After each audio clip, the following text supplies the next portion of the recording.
How did your social life change from before to after the war? Before the war, I had a childhood. I was 13 when the war started. So I had a very happy childhood in Massachusetts. Moved to Florida for my father to work in the shipyards in 1943.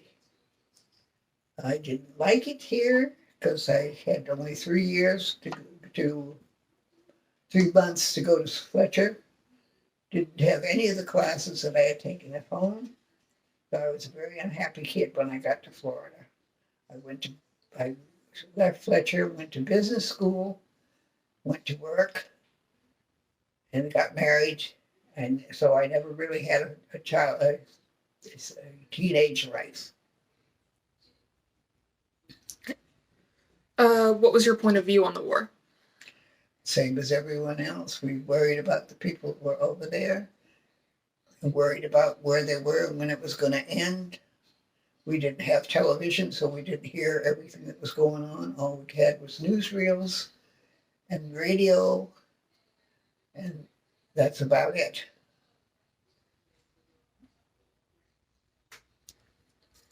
If you could go back and change your actions during the war, would you?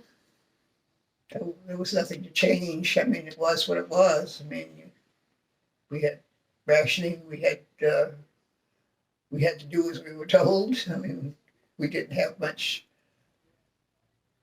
to change. There was just nothing to change. If you could go back though and protest? Oh no, not that war. No, that's not like the wars we have now. No, there was no protests like that. No. Okay. Everybody supported the war. How was your life before the war?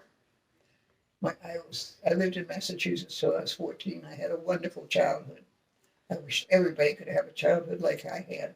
It was during the Depression. Everyone was poor, but we didn't know it because everybody was in the same boat. But we had a wonderful childhood.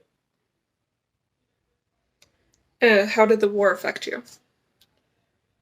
Well, like I said, moving to Florida was a big change for me because I was 14, left everything that I knew, and I was very unhappy that it had nothing to do with the war, except that because of the war, we had to move to Florida so my dad could work.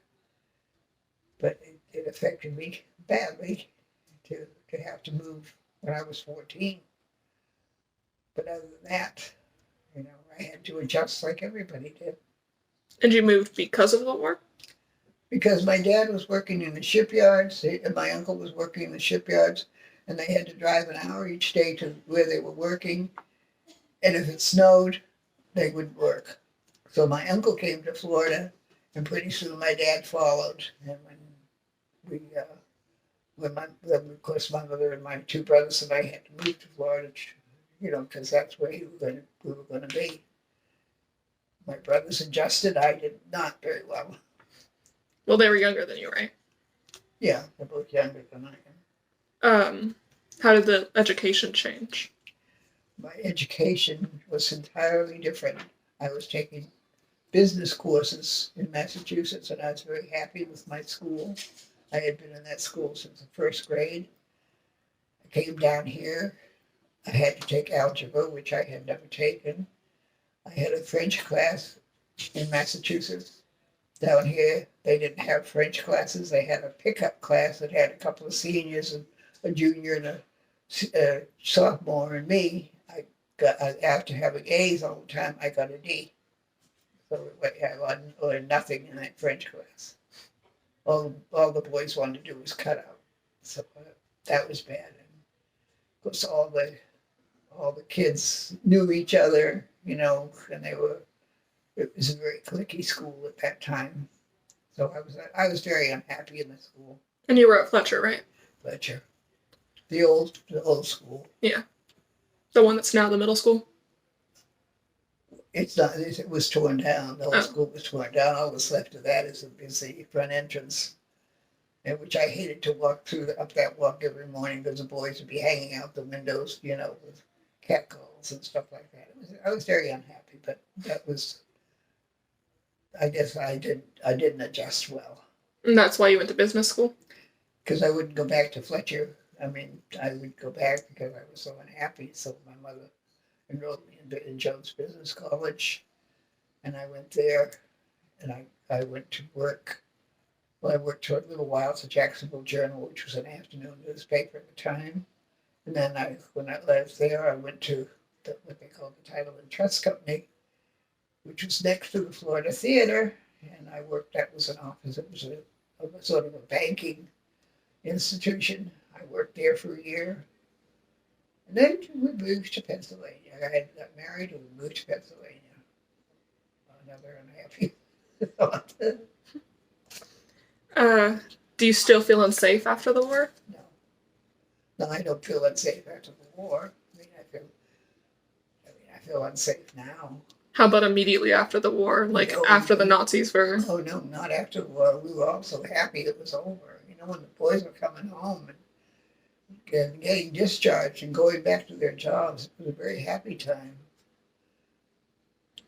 Did you feel the Coast Guard was supportive? Oh sure, yeah. Did you feel that another branch might have been more supportive than the Coast Guard, or did It you? never crossed my mind. I mean, he was in the Coast Guard. That was it. I mean, he liked it. He was riding horses up and down the beach in the Mounted Beach Patrol, and moved to Jekyll Island and rode horses on that island where there were millionaire houses. Of course, they were all abandoned during the war, but they had big swimming pools and everything else. You know, they had a wonderful life on Jekyll Island. And he went from there to other things, you know. But he never went overseas, thank God, because the war was over by the time, you know, all these treks up there. But there is a letter from one of his buddies who did, when they broke up the Mounted Beach Patrol, he did go overseas, and he wrote a very long letter to the newspaper, you know, which is very interesting. But he went overseas, and told about all his adventures. So Poppy wasn't drafted, No, but what were your thoughts on the draft? it was a thing. It just was. I mean, I had no thoughts on it. I mean, that was it. They were drafted. The boys had to register when they were 18, and if they didn't enlist in the service of their choice, then they were drafted into the Army. That's just the way it was. Did you think they could have done it any better, or did you have no opinion on that? No opinion on that. I mean, it was just what it was. How do your experiences during the war affect you today?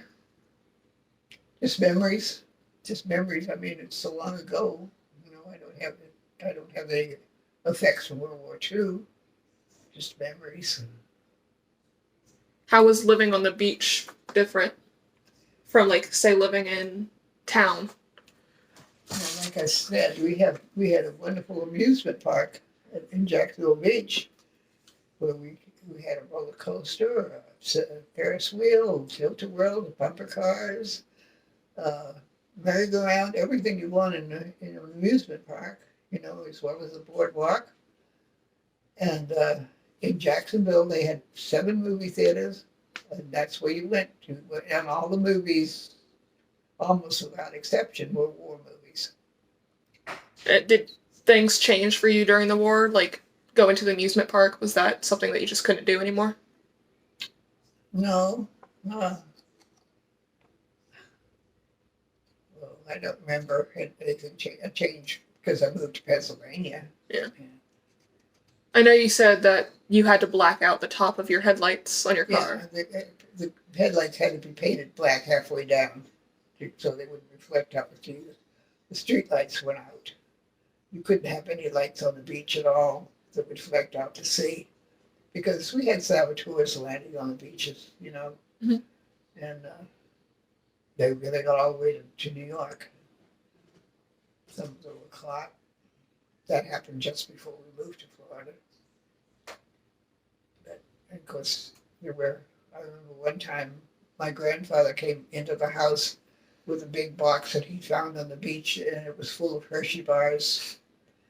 And he thought they were wonderful, but they were all salt soaked. They came off a boat, you know, that was sunk.